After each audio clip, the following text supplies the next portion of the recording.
असं खेळलं की तुम्हाला जर झोप येणार नाही, नाहीतर कीर्तनामध्ये अवश्य झोप येते. इथं दुसरा कार्यक्रम असू द्या, पहाट होईल तरी डोळ्याला डोळ्याने लागणार. एक जण आला म्हणजे माधवीर महाराज फार चांगलं प्रवचन झालं बा. म्हणलं काय झालं काका?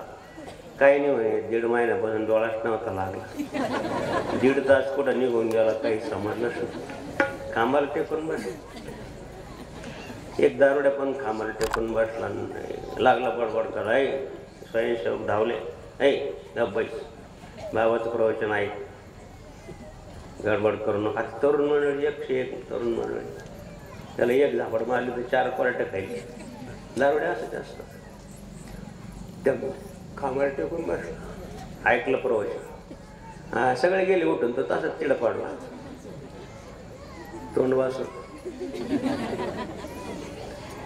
सकाळी सकाळी खंडेराव महाराज आले. त्यांना पाहिलं की दगडाशी नेमका सूर लागला.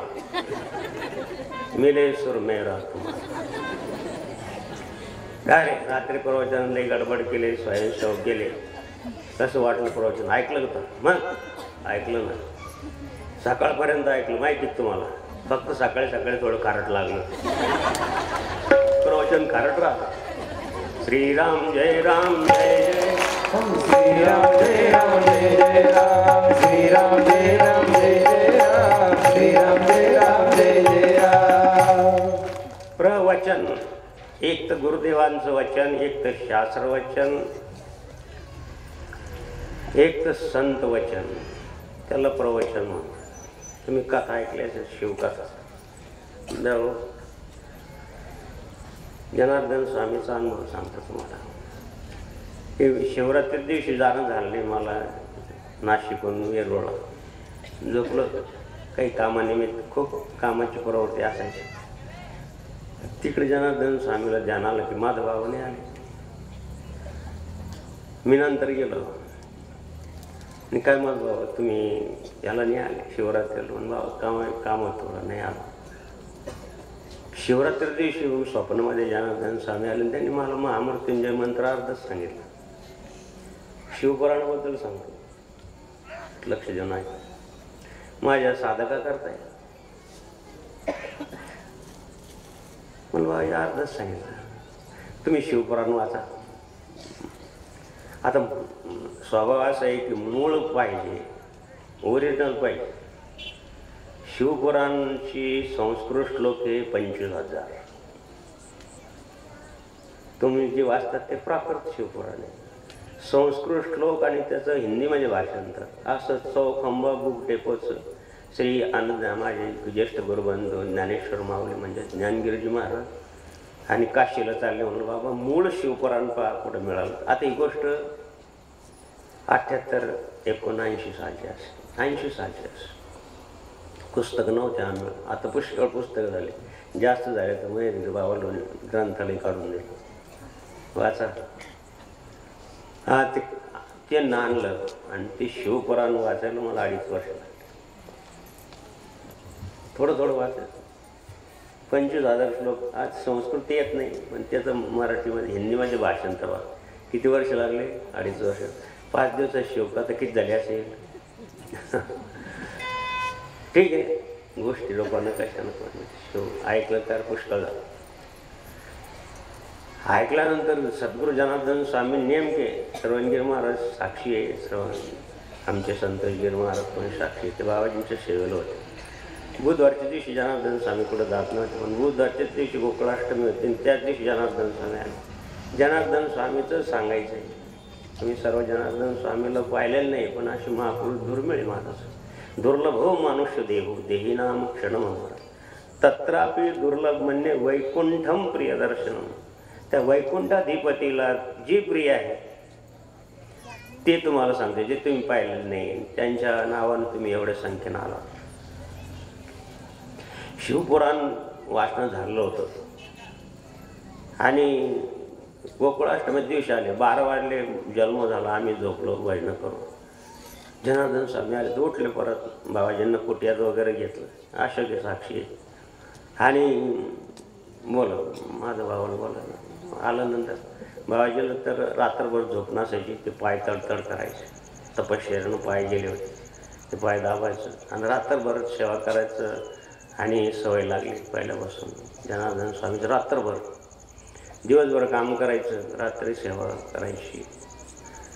तुम्ही 4 दिवस जागून दाखवा.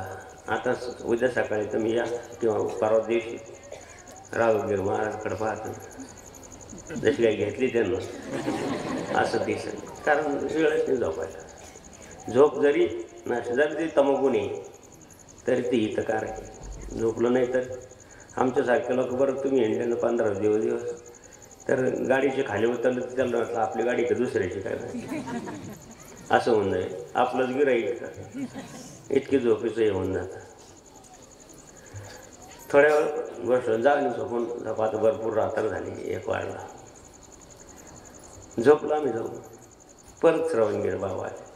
बाबांनी जवळ बोललं, परत आलो, थोड्या वेळ बसलो. म्हणजे अजून बरीच रात्र झोपाझोप. गंमत पहा बरं की ही गंमत आहे थोडी, तुमच्या जवळ गंमत वाटेल. साधका करता सांगतो, मला सांगा तुमची झोप मोडल्यावर तुम्ही काय करता?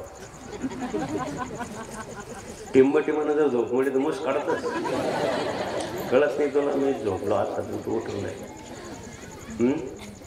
त्यातल्या आमच्यासारखे लोक झोप मोडल्यावर तू विचारू नका, भावनेची नांगाव असं 3 वेळ झालं. हे साक्षी रागणी आला, पाहिलं असं त्यांनी परीक्षा पाहिली असं. 3ऱ्या वेळेस उठून गेलो, किती वाजले? 4 वाजले. असं करा, आंघोळ करून या. बरं, आंघोळ करून आलं. पाणी गरम करा, पाणी गरम करायला ठेवलं. कुट्या लावून घ्या, कडी लावून घेतली. शिवपुराण वाचलं का माझं बाबा? कसं असं येतं कोणाला ते जाणकार आहे. म्हणलं हा बाबाजी वाचलं. कळला का मंत्र? हा म्हणलं समजलं द्या. पण पुराणात अनेक मंत्र आहे बाबाजी, तुमच्या पोखातून आला पाहिजे. इकडे महामृत्युंजय मंत्र कानात दिलं महाराज. तर सांगितलं मी दिले बरं कोणाला. केव्हा शिवहर शंकर गौरीशा वंदे गंगाधर्मेशा. शिवहर शंकर गौरीशा वंदे गंगाधर्मेशा. म्हणून आपल्याला या ठिकाणी लिहिले गुरु गोत्र अग्निपूजी निमित्यादी भजे. कोण आहे गुरु? तुम्ही सर्व मानता हरिपाठामध्ये सूत्र आहे. मी आता पंचरत्न हरिपाठात थोडासा अभ्यास करून आलो. संत तुकाराम महाराजांच्या हरिपाठाची सुरुवात काय कुठून? नमेला गणपती माऊली शारजा. येतं का? नमेला गणपती माऊली शारदा. नमेला गणपती माऊली शारदा. आता गुरु राजा दंडवत. आता गुरु राया दंडवत. गुरु राया चरणी मस्तक ठेवेला. गुरु राया चरणी मस्तक ठेवेला. भगवान आदिनाथ गुरु सकळ सिद्धांचा. भगवान शंकर, भगवान गोपेश्वर हा आदिनाथ आहे, सर्वांचं गुरु आहे महाराज. यो गुरु सर्वदेवाना एकार आहे नमो नमः. यदा कदाचित तुम्हाला असे लक्षणयुक्त संत सद्गुरू गुरु नाही मिळाले, नीट लक्ष देऊन आहे, नाही मिळत. आता कलियुगामध्ये थोडं दुर्मिळ आहे, सर्व साधन करणारी मंडळी कमी आहे. नाही मिळाले असे कोणी, पण ज्यांना भगवंतांनी अंगीकारलं आहे अशा संतांची समाधी असते. त्या समाधीवर माळ ठेवा. माऊलीच्या समाधीवर माळ ठेवतात, रामकृष्ण हरी मंत्र म्हणून माळ घालतात. तुम्हाला रुद्राक्षाची आवड आहे ना, तर महादेवाच्या पिंडीवर आणि रुद्राक्षाची माळ ठेवायची. पण विठ्ठल मात्र घ्यावी त्याने पथ्य सांभाळावे. 1 लोटा पाण्यामध्ये तो सगळं द्यायला तयार आहे, पण ते लोट्यातलं पाणी कसं आहे, पाणी घेऊन जाणार कसं आहे? तो जर सदाचार संपन्न नसेल तर फ्रीजमध्ये अंडे, आंघोळ नाही, पांघोळ नाही, काही नाही, दान नाही, धर्म नाही, सदाचार नाही, ते एवढं भोळा आहे. त्याने हे बुद्धिवान लोक निर्माण केले. ते एवढं भोळा आहे की द्यायला. भोळा शब्दाचा अर्थ ज्ञानी होतो. भोळा शब्दाचा अर्थ ज्ञानी. शिव भोळा चक्रवर्ती. चक्रवर्ती काय येडा माणूस राहील काय? सगळ्या भारताचं पंतप्रधान येडे नाही. जगाचं युनाचं सदस्य येडे नाही. चक्रवर्ती मग तू भोळा आहे का? चक्रवर्ती. भोळा शब्दाचा अर्थ ज्ञानी होतो. म्हणून तुम्हाला जर वाटत असेल रुद्राक्षाची माळ घालायची तर मग खाणं पिणं थोडंसं बंधन पाळलं पाहिजे.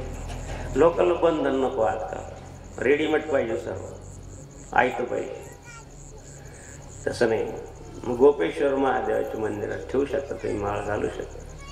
जनार्दन स्वामीला गुरु मानू शकता. पण आचार पाहायला महत्त्वाचं आहे. आचार तर विचारांचे सुखासाठी तुम्ही माळ घालताय ना. मग सुख पाहिजे तर आचार पाहिजे. आचारांचे सुख आहे, आचारांचे विचार आहे, विचारांचे सुख आहे.